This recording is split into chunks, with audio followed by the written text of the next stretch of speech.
Class 10th का chapter है electricity, वो हम लोग शुरू करने वाले हैं। टर्म 2 का पहला चैप्टर अभी देख रहे हैं, ठीक है।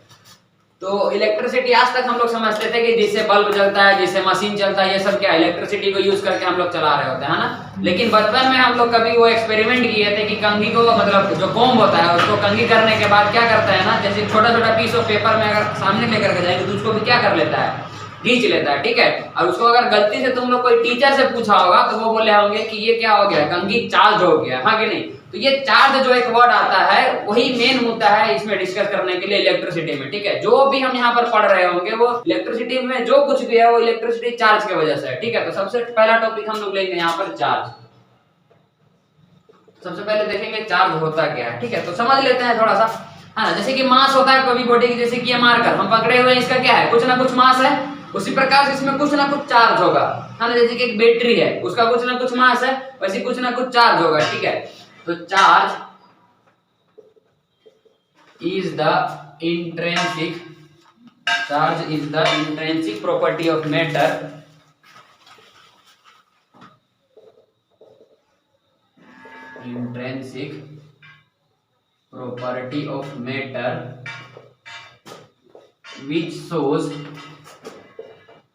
which shows electrostatic attraction and repulsion। Charge क्या है, देखो इसका डेफिनेशन में थोड़ा जाएंगे। चार्ज इज द इंट्रिंसिक का मतलब होता है बेसिक, ठीक है। अगर यहाँ पर एक हल्का वर्ड यूज करना चाहें तो बेसिक यूज कर सकते हैं, ठीक है। तो charge is the basic property of matter, मतलब एक ऐसा प्रॉपर्टी जो कि मैटर में होगा ही होगा, ठीक है। बेसिक मतलब वो होगा ही, है ना। Matter which shows electrostatic attraction and repulsion. Attraction समझ में आ रहा होगा, रिपल्शन भी समझ में आ रहा होगा। ये वर्ड में थोड़ा भारी लग रहा होगा, इलेक्ट्रोस्टैटिक्स, ठीक है। तो इस वर्ड को थोड़ा सा समझेंगे, इलेक्ट्रोस्टैटिक। देखो इलेक्ट्रो मतलब होता है चार्ज, ठीक है। स्टैटिक मतलब होता है रेस्ट। तो मतलब जब कभी भी चार्ज रेस्ट में रहेगा तो क्या करेगा, अट्रैक्शन या फिर रिपल्शन शो कर रहा होगा, ठीक है ना। Charge is the intrinsic property of matter which shows electrostatic attraction and repulsion. It is denoted by capital Q या फिर कभी कभी स्मॉल क्यू भी बोल सकते हैं, कोई दिक्कत नहीं है, ठीक है। मतलब इसको बोलो तो क्यू से डिनोट करते हैं, कैपिटल क्यू बोलो या फिर स्मॉल क्यू बोलो, कोई तकलीफ नहीं है, ठीक है। It's SI unit is coulomb. It's SI unit is coulomb, और कूलम को हम लोग सी लिख रहे होंगे, ठीक है। और इसका जो सीजीएस यूनिट होता है, it's CGS unit is state coulomb, STAT state coulomb, ठीक है। इसको STC लिख सकते हैं ऐसा करके, है ना, स्टेट कूलम, ठीक है। देखो सीजीएस यूनिट मतलब होता है वो यूनिट में, ये क्लास 9th में ये पढ़ा गया था, ठीक है। अभी तो याद नहीं होगा, थोड़ा सा बता देते हैं, ठीक है। FPS होता है, एक CGS होता है और एक MKS होता है, ठीक है। तो F मतलब इसमें हम लोग फुट में मेजर करते हैं किसको, लेंथ को, पाउंड में मेजर करते हैं मास को, और टाइम को करते हैं सेकंड में मेजर, ठीक है। वैसे इसमें यहाँ पर मेजर करेंगे सेंटी में, मतलब लेंथ को सेंटी में, सेंटीमीटर ये पढ़े हो ना, सेंटी में मेजर करेंगे, मास को ग्राम में मेजर करेंगे और टाइम को सेकंड में। यहाँ पर उसी प्रकार से मीटर में मेजर करेंगे, यहाँ किलो में, और इसको सेकंड में। तो इसी को हम लोग SI लेके चलते हैं, MK सिस्टम ऑफ यूनिट को, ठीक है। और CGS ये होता है, FPS भी होता है ना। तो ये वाला बता दिए और ये वाला बता दिए। MKS बोलो या फिर SI बोलो, कोई फर्क पड़ने वाला नहीं है। या फिर इसको CGS को क्या ले लेंगे, स्टेट कूलम ले लेंगे, ठीक है। ये क्लास 9th का मोशन चैप्टर का था, ये भी जो बताएं। तो चार्ज क्या था भाई, चार्ज था प्रॉपर्टी जिसमें वो अट्रैक्शन और रिपल्शन शो करेगा। इसको हम Q से डिनोट करेंगे, जिसका SI यूनिट क्या हो जाएगा, कूलम। CGS यूनिट क्या हो जाएगा, CGS यूनिट क्या हो जाएगा, स्टेट कूलम, ठीक है। अब देख लो टाइप्स ऑफ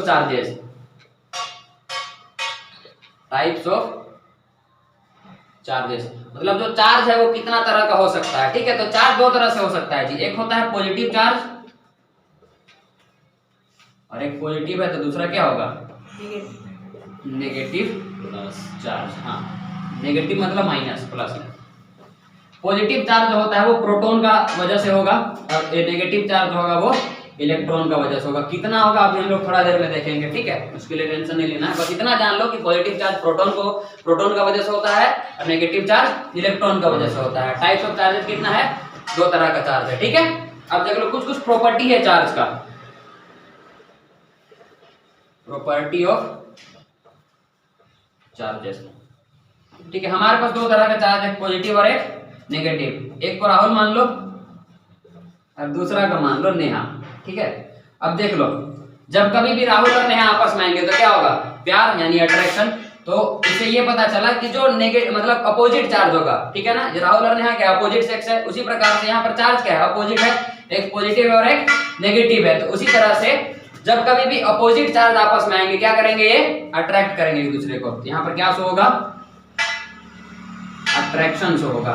ठीक है, या फिर देखो नेहा राहुल यहाँ पर, ठीक है, मतलब नेगेटिव या पॉजिटिव, पॉजिटिव को नेगेटिव के सामने ले जाओ या फिर नेगेटिव को पॉजिटिव के सामने ले जाओ, हमेशा क्या शो होगा, अट्रैक्शन शो होगा। ठीक है, दूसरा बात, नेहा और नेहा में कभी भी प्यार नहीं हो सकता, मतलब जो सेम चार्ज होंगे, मतलब जो अगर नेगेटिव चार्ज के सामने जाएगा तो कभी भी वो एक दूसरे की तरफ अट्रैक्ट नहीं होगा, एक दूसरे को क्या करेगा, धकेलेगा, जिसको हम लोग रिपल्सन वर्ड यहाँ पर यूज करेंगे।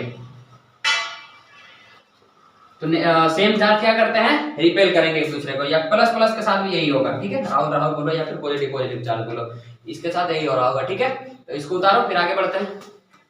देखो, तो अभी तक हम लोग देखे कि चार्ज क्या होता है। चार्ज क्या होता था, कोई प्रॉपर्टी जिसमें वो अट्रैक्शन और रिपल्सन शो करेगा, कूलम से रिप्रेजेंट करेंगे। दो तरह का चार्ज था, पॉजिटिव नेगेटिव, और उसमें अगर पॉजिटिव पॉजिटिव सामने आया तो रिपेल, नेगेटिव नेगेटिव सामने आया तो रिपेल, पॉजिटिव नेगेटिव आया तो अट्रैक्ट। उसके बाद एक प्रॉपर्टी और आता है, थर्ड प्रॉपर्टी चार्ज का।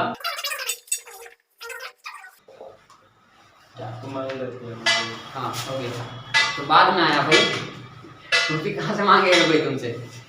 ठीक है, देखो क्वांटाइजेशन ऑफ चार्ज, मतलब कभी भी अगर तुम जाओगे कहाँ, दुकान में जाओगे, ठीक है, और अगर बिस्किट खरीदने जाओगे, है ना, अगर वो पैकेट वाला बिस्किट खरीदने जाओगे तो तुम लोग फिर क्रॉस क्वेश्चन कर देते हो।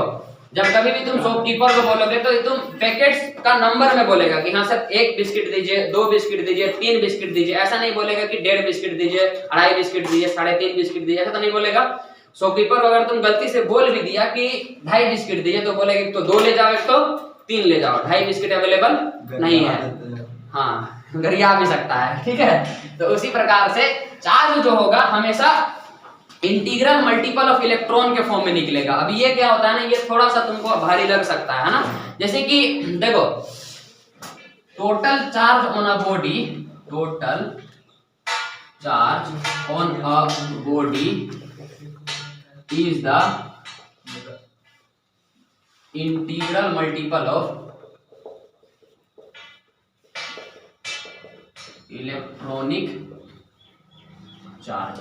ध्यान से समझना यहाँ पर, ठीक है, इसको थोड़ा सा और हम लोग ये नहीं करेंगे। तो टोटल चार्ज कोई भी बॉडी में कितना, टोटल चार्ज मान के चल लेते हैं कितना है, Q है, तो the total charge on a body is the integral multiple. Integral multiple बोले तो कोई भी नंबर जिसमें हम यहाँ पर n का वैल्यू क्या होगा, नेचुरल नंबर होगा, n का वैल्यू क्या होगा, नेचुरल नंबर। नेचुरल नंबर बोले तो 1 2 3 4 ऐसा करके हो सकता है। ठीक है, 0 भी हो सकता है, होल नंबर भी रह सकता है यहाँ पर, मतलब कोई भी बॉडी 0 मतलब क्या बोल सकते हैं उसको, न्यूट्रल भी हो सकता है, हाँ कि नहीं, न्यूट्रल अगर बोल रहे हैं तो मतलब चार्ज क्या है वहां पर, 0 है ना। अगर मतलब मैथ में होता ही है ना कि अगर तुम्हारे पास कुछ नहीं है तो लड्डू 0, ठीक है, तो उसके लिए मतलब होल नंबर हो सकता है n का जगह में। ठीक है, integral multiple of electronic charge, electronic charge को हम लोग ई से लिख देते हैं। ठीक है, और यहाँ पर एक फॉर्मूला निकल करके आता है Q = Ne, है ना।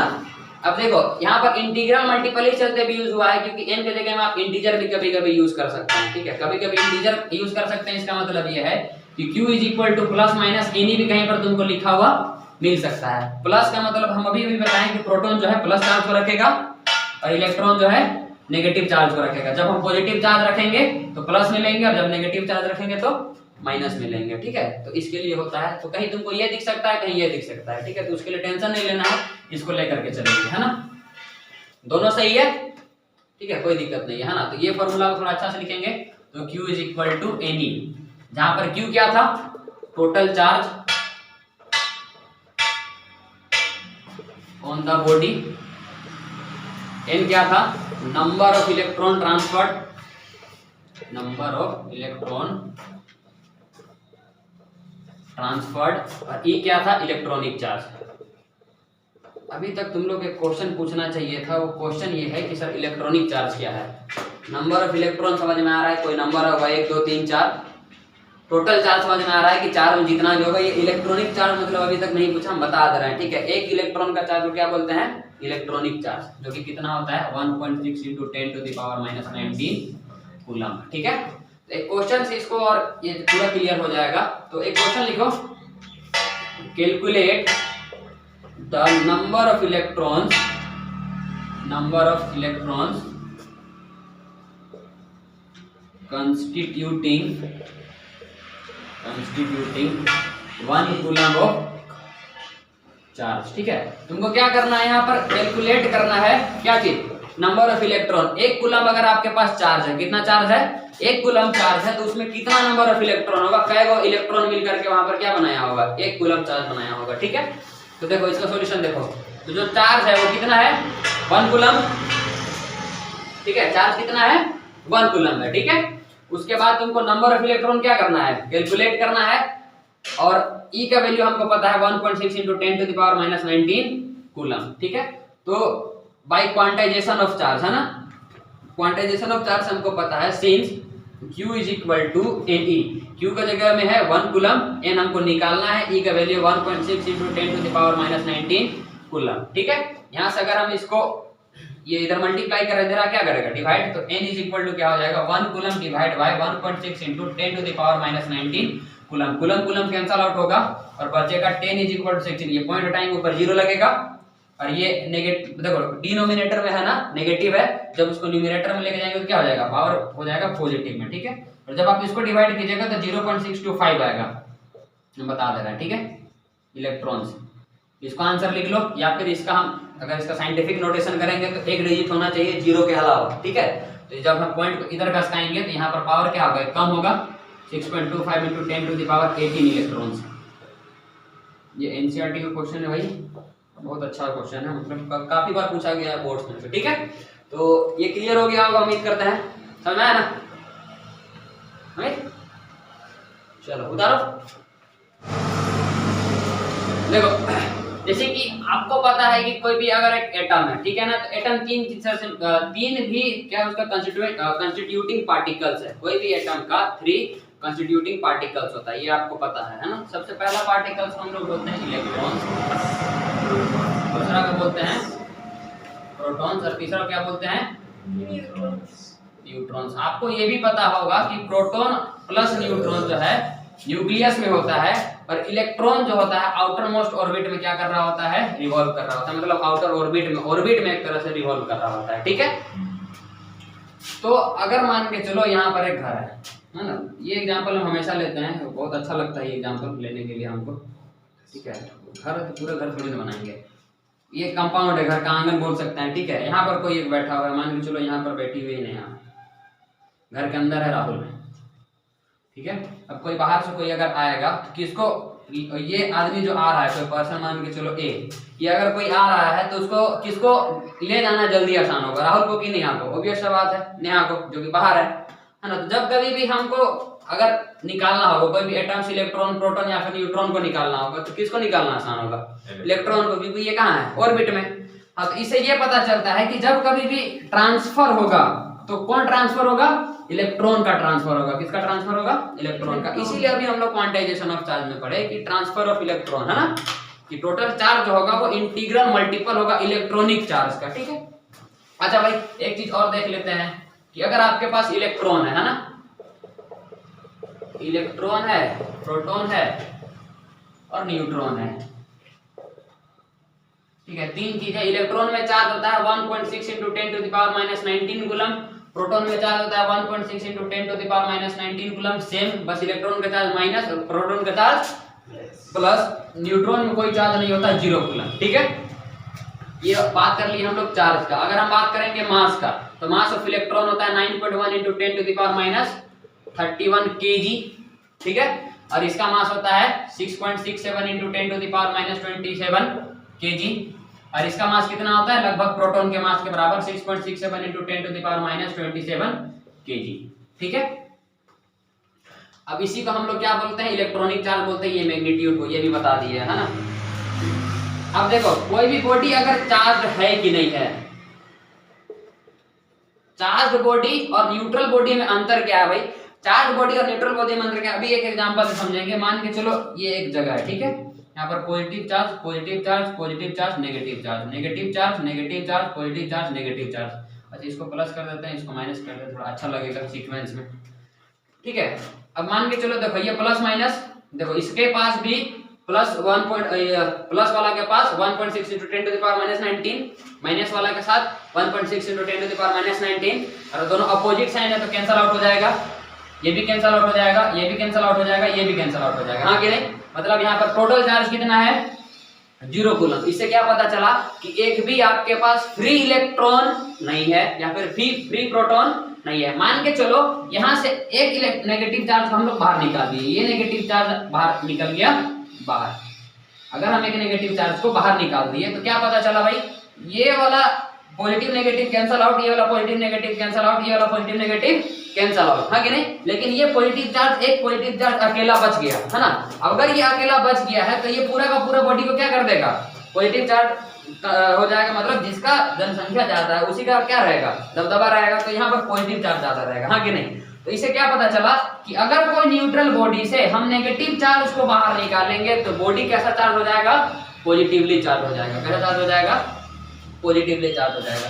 उसी प्रकार से अगर यहाँ नेगेटिव चार्ज था और कोई पॉजिटिव चार्ज को मतलब कोई नेगेटिव चार्ज और बाहर से इंटर किया, ठीक है, तो ये खत्म हो जाएगा, नेगेटिव चार्ज का कंसंट्रेशन बढ़ जाएगा। उसी प्रकार से बॉडी कैसा चार्ज हो जाएगा, नेगेटिवली चार्ज हो जाएगा, ठीक है। तो चार्ज बॉडी और न्यूट्रल बॉडी में अंतर ये है कि इलेक्ट्रॉन और प्रोटॉन के कंसंट्रेशन में, है ना, कि इलेक्ट्रॉन अगर ज्यादा है तो नेगेटिव चार्ज, अगर प्रोटॉन ज्यादा है तो पॉजिटिव चार्ज। तो एक चीज और सीखे यहाँ पर कि अगर आपको गेन ऑफ इलेक्ट्रॉन होगा, क्या होगा, गेन ऑफ इलेक्ट्रॉन, तो बॉडी जो है अगर इलेक्ट्रॉन का कंसंट्रेशन बढ़ रहा है, मतलब इलेक्ट्रॉन किसको रखता है, माइनस चार्ज को, तो बॉडी कैसा चार्ज हो जाएगा, नेगेटिवली चार्ज।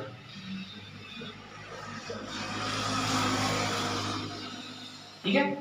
अगर लॉस ऑफ इलेक्ट्रॉन हो रहा है, लॉस ऑफ इलेक्ट्रॉन अगर हो रहा है, अगर इलेक्ट्रॉन बाहर निकल जा रहा है तो पॉजिटिव चार्ज बढ़ जाएगा, वहां पर प्रोटॉन बढ़ जाएगा, प्रोटॉन बढ़ गया मतलब बॉडी कैसा चार्ज हो जाएगा, पॉजिटिवली चार्ज हो जाएगा, पॉजिटिवली चार्ज। ना ही इलेक्ट्रॉन निकला ना ही प्रोटॉन निकला, अगर इलेक्ट्रॉन का नंबर और प्रोटॉन का नंबर बराबर है तो बॉडी कैसा रहेगा, न्यूट्रल रहेगा, जीरो कूलम चार्ज रहेगा वहां पर। ठीक है, यहाँ पर मतलब कोई बॉडी को अगर चार्ज करना है तो इलेक्ट्रॉन को पकड़ के निकाल लो या फिर इलेक्ट्रॉन पकड़ के डाल दो, तो ही असली है। ठीक है ना।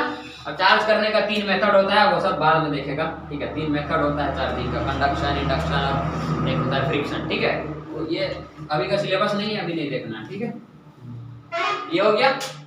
चलो इसको उतारो, फिर आगे देखते हैं।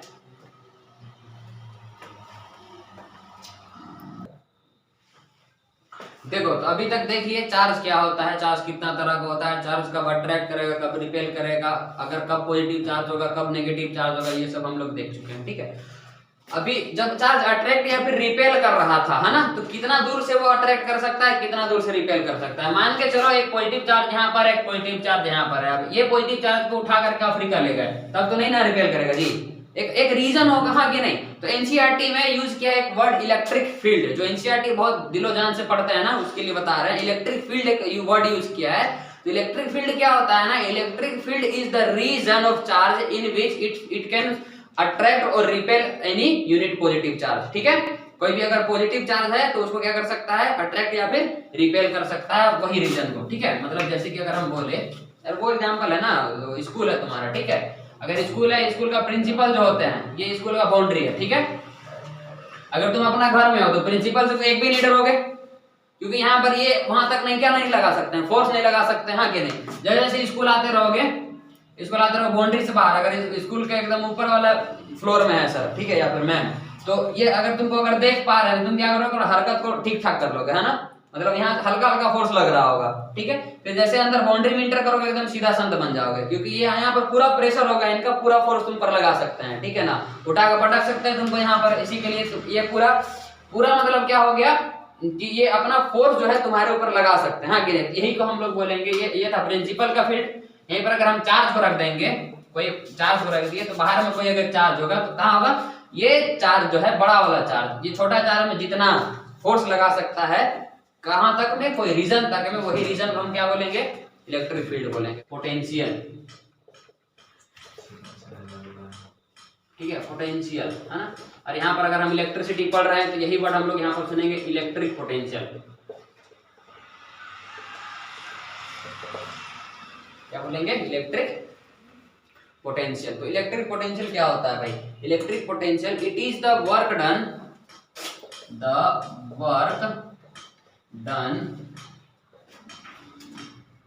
By the charge, the work done in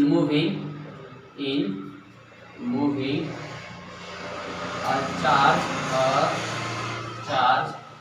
from infinity to a point।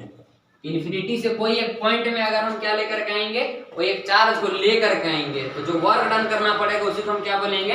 Electric potential बोलेंगे। ठीक है, तो कुछ नहीं है, मान के चलो इन्फिनिटी में कोई एक चार्ज था, इसको अगर यहाँ पर जो हमको वर्क डन करना पड़ा, ये वो चार्ज को इन्फिनिटी से यहाँ लेकर के आने में, तो वही वर्क डन हम क्या बोलेंगे? इलेक्ट्रिक पोटेंशियल बोलेंगे। ठीक है, अब हम लोग ना इलेक्ट्रिक पोटेंशियल इन्फिनिटी से तो कोई चार्ज को लाएंगे नहीं, क्योंकि हमारे पास एक फाइनाइट डिस्टेंस है ना। कोई भी मेजर करते हैं तो फाइनाइट चीज को करते हैं, इनफाइनाइट को तो करते नहीं है। तो इसी के लिए हमारे पास यहाँ पर एक, और इसी को थोड़ा अच्छा से लिखा गया है पोटेंशियल डिफरेंस के नाम से, पोटेंशियल डिफरेंस। ठीक है, तो पोटेंशियल डिफरेंस क्या होता है ना, यहाँ पर भी हम क्या करेंगे? वर्क डन ही करेंगे। ठीक है ना, तो work done to moving a charge from one point to another is called potential difference. मतलब कोई एक पॉइंट से कोई दूसरे पॉइंट में अगर चार्ज को हम ले करके आ रहे हैं तो हम क्या बोलेंगे? पोटेंशियल डिफरेंस बोलेंगे। ठीक है, फाइनाइट डिस्टेंस में हम क्या करते हैं? चार्ज को एक जगह से दूसरे जगह लेकर के जाते हैं, तो पोटेंशियल डिफरेंस को हम लोग बीच डिनोट कर सकते हैं। ठीक है, या फिर इसको हम लोग पीडी भी लिखता है कोई है ना। तो potential difference is equal to work done in moving a, मतलब किसको मूव कर रहे हैं? चार्ज को मूव कर रहे हैं, तो वर्क डन अपॉन चार्ज हो जाएगा इसका फॉर्मूला। ठीक है, तो potential difference is equal to work done upon charge, किसे लिखते हैं? क्यू से लिखते हैं। तो ये हो गया इसका फॉर्मूला। ठीक है, अब देख लो वर्क का, इसका अगर हम यूनिट का बात करेंगे तो वर्क का यूनिट क्या होता है जी? जूल। चार्ज का यूनिट क्या होता है? कूलम। ठीक है, इसका यूनिट हो जाएगा जूल पर कूलम, या फिर इसी को हम लोग बोलते हैं वोल्ट। इसी क्या बोलेंगे?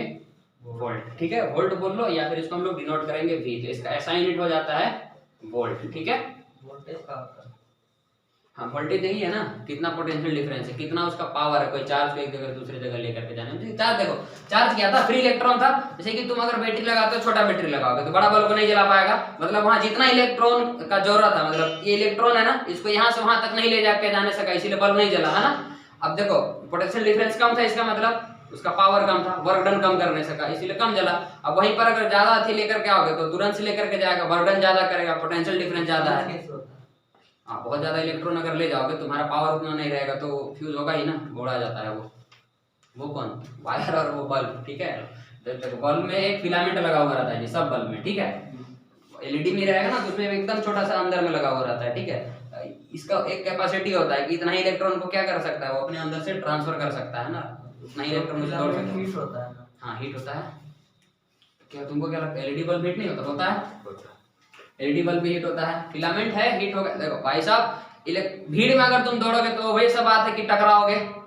अब टकराओगे मतलब क्या होगा? आपस में जब कभी भी दो चीज को टकराते हैं, वो कभी वो थी कि हो पक्खल में पक्खल टकरवाए हो, तो चिंगार वो निकलता है ना, आग निकलता है, चिंगारी निकलता है ना, निकलता है जी। तुम अंधेरा में टपकाना, ठीक है, तो पूरा दिखेगा। हाँ, दोपहर में किया होगा, ठीक है, तो निकलता है ना, तो हीट जनरेट होता है वहां पर। तो इलेक्ट्रॉन जब आपस में टकराता है ना, वहां से पार होते समय, भीड़ काफी इलेक्ट्रॉन है, ऐसा थोड़ी ना कि लाइन से जाएगा एक एक करके, वो भीड़ है तो टकराते टकराते पहुंचता है, तो इसी के लिए हीट जनरेट होता है। जब इलेक्ट्रॉन टकराता है ना, तब हीट जनरेट होता है। ठीक है, वो बात का बात है, वो अभी 10th में कुछ काम ना आने वाला है। ठीक है, ये हो गया पोटेंशियल।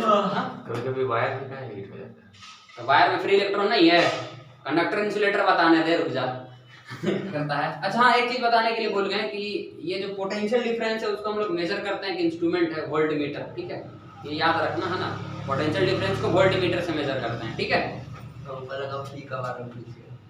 अरे नहीं रे, इसके बारे में नहीं पूछ रहा है। ऑनलाइन वाले फीस जमा कर दीजिएगा। नहीं, अभी सब स्कूल से ऐसे मैसेज आ रहा है। अच्छा, सब ड्यू टू कोविड-19 प्लीज अकाउंट में डालो पैसा। कोविड-19 की वजह से अकाउंट में डाल रहे थे, सही बात है। चलो ठीक है, तो कभी भी ना क्या हो सकता है कि वो क्वेश्चन वैसे पूछ लेगा तो बता सकते हो इसे, है ना, आराम से, ठीक है। अच्छा हाँ, अब आगे बढ़ते हैं, थोड़ा सा और आगे बढ़ते हैं, ठीक है। इसके ऊपर एक आध क्वेश्चन न्यूमेरिकल करा दे क्या? फाइव ने देखो, how much energy is given to each coulomb of charge. अभी वो देख लिए ना, उसके बाद एक न्यूमेरिकल देख लेते हैं, ठीक है। क्योंकि न्यूमेरिकल है, how much energy is given to each coulomb of charge passing through a 6 volt battery, ठीक है। मतलब हाउ मच एनर्जी पूछ रहा है, क्या पूछ रहा है? एनर्जी पूछ रहा है to given each coulomb of charge, मतलब चार्ज कितना दे दिया? 1 कूलम। ईच कूलम मतलब 1 कूलम, ठीक है। Passing through a 6 volt battery, 6 volt battery मतलब पोटेंशियल डिफरेंस कितना दे दिया? 6 वोल्ट। अभी देखें कि वोल्ट किसका यूनिट होता है? पोटेंशियल डिफरेंस का। हमारे पास ताजा फॉर्मूला है, potential difference is equal to work done upon charge. Potential difference हो गया 6 वोल्ट, वर्क डन हमको पता नहीं और चार्ज हमको पता है 1 कूलम, ठीक है। अब जब क्रॉस मल्टीप्लाई करेंगे यहाँ पर तो क्या हो जाएगा? Work done is equal to 6 volt into 1 coulomb और work done is equal to कितना आ जाएगा? 6 जूल, ठीक है। और वर्क डन क्या हो जाएगा जी? एनर्जी की इक्वल हो जाएगा, क्योंकि तुम्हारे पास जितना ताकत, जितना एनर्जी रहेगा उतना ही काम कर सकते हो ना। तो ये वर्क डन सीधे प्रोपोर्शनल होता है किसका? एनर्जी का। तो वर्क डन की जगह हम लोग लिख देंगे सीधे सीधे एनर्जी, और जो कि आंसर आएगा 6 जूल। बन गया, ये न्यूमेरिकल खत्म, ठीक है। तो एक न्यूमेरिकल देखिए, ऐसा ये एनसीईआरटी का था। अब चैप्टर में आ रहे हैं। इतना देर से बस चैप्टर में बता रहे थे, जो बताया था ना बीम चार्ज, उसके बारे में बता रहे थे। देखो भाई, इलेक्ट्रिक करंट, करंट क्या होता है ना? Flow of charge. करंट क्या होता है?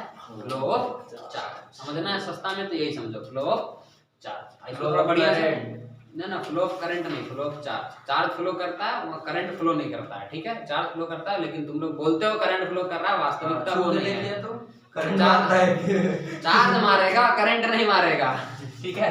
देखो, the rate of flow of charge through any cross sectional area in unit time is called electric current. क्या बोल रहे हैं? The rate of flow of charge through any cross sectional area in unit time is called electric current. अभी तुम लोग बोलेगा कि sir अभी बोले कि फ्लो ऑफ चार्ज, इतना लंबा सा डेफिनेशन दे दिए, ठीक है। तो ये कॉपी में लिखना होगा तो ऐसा लिखना, लेकिन समझना है फ्लो ऑफ चार्ज वही है और कुछ नहीं, थोड़ा सजा के लिख दिया बस, ठीक है। इसको समझेंगे थोड़ा सा। मान के चलो ये कोई एक बॉडी है, ठीक है। इसको अगर हम कुछ पोटेंशियल डिफरेंस से जोड़ देंगे, पोटेंशियल डिफरेंस बोले तो बैटरी, ठीक है ना। तो यहाँ पर जो फ्री इलेक्ट्रॉन होगा, फ्री इलेक्ट्रॉन होगा ना यहाँ पर, अगर कंडक्टर होगा तो बहुत सारा नेगेटिव चार्ज होगा। चलो इसको ऐसा लिखते रहे, ठीक है, ऐसा नेगेटिव चार्ज होगा, है ना। जैसे ही इसको पोटेंशियल डिफरेंस मिलेगा तो क्या करेगा? इसका ये जो चार्ज है वो क्या करने लगेगा? फ्लो करने लगेगा, ठीक है। और एक एरिया को हम क्या कर लेते हैं? कंसीडर कर लेते हैं। जैसे कि अगर ये बॉडी है ना, तो यहाँ से एक एरिया, ये वाला एरिया को हम कंसीडर कर लिए, ये वाला एरिया को, ठीक है। मतलब ये छोटा सा एरिया को क्या कर लेते हैं? गेस कर लेते हैं, हाँ, छोटा सरफेस एरिया अंदर का, ठीक है। तो इस यहाँ से कितना इलेक्ट्रॉन एक यूनिट टाइम में पार हो जाएगा? यूनिट टाइम बोले तो 1 सेकेंड में, है ना। तो 1 सेकेंड में कितना इलेक्ट्रॉन कोई एक एरिया से पास हो रहा है, उसी को हम क्या बोलेंगे? करंट बोलेंगे, ठीक है। तो करंट का फॉर्मूला क्या हो जाएगा? करंट को हम लोग आई से डिनोट करेंगे। अच्छा चलो बढ़िया से देख लो पहले।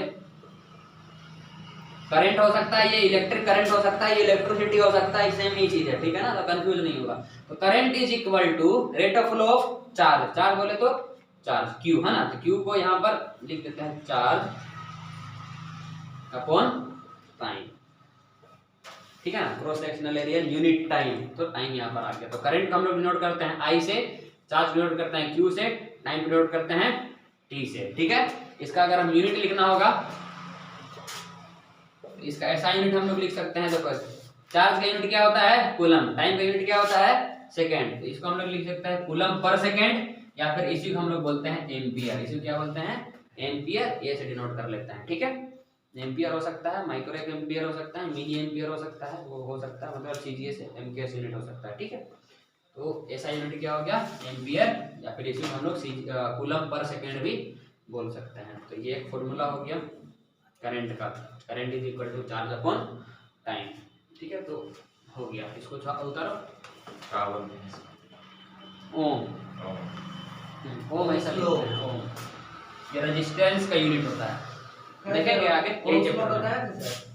हाँ, ओम्स लो कहाँ बताएं बाबू, आएगा आगे। टॉपिक आगे नहीं, पोटेंशियल डिफरेंस बताएं, अभी करंट बताएं, ठीक है। उसके बाद रेजिस्टेंस में थोड़ा सा देख लेंगे, इसके बाद का टॉपिक है करंट के बाद का ओम्स लो।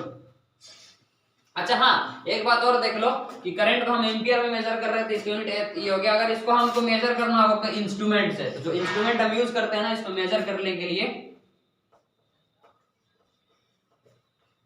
तो वो यूज करते हैं एमीटर, एमीटर, ठीक है। तो current is measured using a instrument ammeter, है ना। देखो पोटेंशियल डिफरेंस को वोल्ट मीटर से, ठीक है, और करंट को एमीटर से, है ना। तो चलो इसको उतारो, फिर आगे देखते हैं। वो कल से लाइट आएगा। देखो एक न्यूमेरिकल करते हैं करंट पे बेसिस पे, ठीक है। देखो क्वेश्चन क्या है, an electric bulb draws a current of 0.25 ampere for 20 minute. इसको समझेंगे थोड़ा सा। एक इलेक्ट्रिक बल्ब है जो कि कितना करंट में 0.25 एम्पियर करंट देने पर कितना देर के लिए जल रहा है, 20 मिनट के लिए जल रहा है, ठीक है। तो calculate the amount of electric charge that flows through the circuit. तो बताइए कि कितना चार्ज वो सर्किट में क्या किया होगा, फ्लो किया होगा, ठीक है। तो बनाते हैं इसको, डिवाइड कर देंगे। फॉर्मूला है एकदम सीधे, फॉर्मूला लगाइए, आंसर पाइए वाला क्वेश्चन है, ठीक है। Electric bulb draws a current, current बोले तो आई 0.25 एम्पियर फॉर 20 मिनट, 20 मिनट बोले तो टाइम। अभी देख लो भाई, छठी क्लास के बच्चे तो हो नहीं, ये स्टैंडर्ड यूनिट में लोगे, है ना, एसआई यूनिट में। मिनट एसआई यूनिट तो होता नहीं है, 20 × 60 करेंगे तो ये सेकंड में चेंज होगा, वही एसआई यूनिट होगा, ठीक है। Calculate the amount of charge, मतलब क्यू तुमको निकालना है हमको। ताजा formula current is equal to charge by time, 0.25 रखोगे यहाँ पर, चार्ज तुमको पता नहीं है, टाइम तुमको पता है 20 × 60 सेकेंड्स, है ना। ये इधर क्रॉस मल्टीप्लाई करेगा तो Q इज इक्वल टू क्या हो जाएगा, 20 × 60 सेकेंड मल्टीप्लाइड बाय 0.25 एम्पियर। देख लो 2 को 0, या देखो थोड़ा बढ़िया से दिखा देते हैं, तुम लोग बोल सकते हो, 6 दूनी 12, 100 गुना ये 25/100, और देख लो चार्ज है तो किस में रहेगा, कूलम में। ये 0 इसको मार डालेगा, ये 0 इसको मार डालेगा, और देख लो 25 × 12 कितना हो जाएगा, 300, हाँ 300, ठीक है। तो ये आंसर आ गया, है ना। तो इजी था, उसमें कुछ रॉकेट साइंस नहीं लगाना था, लगा दिए। आगे सर आप तो वीडियो ऑनलाइन नहीं किए थे। हाँ सर, पता है सर। देखिए अब कुछ बात है जो कि आपको जानना चाहिए, है ना, क्योंकि एनसीईआरटी में नहीं लिखा हुआ है, लेकिन क्लास 10 का बच्चा को अगर इलेक्ट्रिसिटी पढ़ रहा है तो आना चाहिए ये बात, ठीक है। तो क्या वो बात है, वो बातें हम लोग अभी देखेंगे, बात नहीं है ना। देखो सबसे पहले तुमको आना चाहिए सर्किट, ये आता होगा क्योंकि क्लास 6, 7, 8, 9 सब में पढ़े हो, ठीक है। हाँ, circuit the close continuous path through which electric current can flow is called electric circuit, ऐसे ही कुछ था, है ना, ठीक है। जिसमें आपका इलेक्ट्रिक बल्ब, इलेक्ट्रिक स्विच और वायर ये सब मतलब क्या रहेगा, इंक्लूडेड रहेगा। हाँ, ये इंक्लूडिंग वर्ड छूट रहा था। देखो इलेक्ट्रिक सर्किट समझ में आ गया।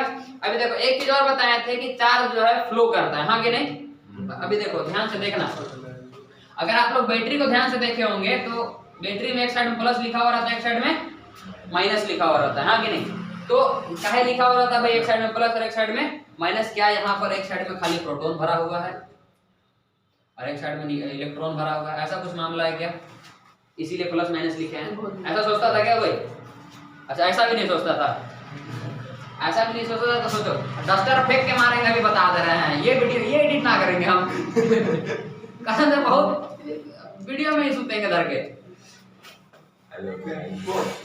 पॉपुलर हो जाएगी। हम पॉपुलर ना होंगे भाई साहब, तुम पॉपुलर हो जाएगा, इसे फोटो भी डाल देंगे। सही में एडिट ना करेंगे। हेलो आई एम स्कूलिंग हो गया। देखो भाई ये बता रहे हैं, बस कर रहा है उधर। अगर सवाल पूछेंगे कंटेस्ट ले लेंगे तो तकलीफ हो जाएगा। ना चाहते हैं द्रौपदी दर्शन हो जाए बहुत जल्दी। इसका फेवरेट सब्जेक्ट। एग्जाम तो नहीं होगा सर अब। एग्जाम नहीं होगा, पढ़ना छोड़ दो। वही सोचते हैं कई बार। कल से ट्यूशन बंद कर दो। नहीं सही में सर। जाओ बाद में बंद करना। 10th पढ़ लो, उसके बाद 11 12 बंद करना। 10th पर मेरा रोजी रोटी चलने दो, ठीक है। देखो भाई, ये सर्किट हो गया है ना, मतलब ये बैटरी हो गया, एक साइड में प्लस एक साइड में माइनस लिखा हुआ रहता है, ठीक है। अब जैसे ही अगर कोई कंडक्टर, तो कंडक्टर इंसुलेटर में फर्क क्या है? 3 तरह का होता है ना, कंडक्टर, इंसुलेटर, सेमी कंडक्टर, है ना। तो जो कंडक्टर होता है उसमें फ्री इलेक्ट्रॉन्स होते हैं, इंसुलेटर होता है उसमें फ्री इलेक्ट्रॉन्स नहीं होते हैं, सेमी कंडक्टर में कुछ फ्री इलेक्ट्रॉन्स होते हैं, ठीक है।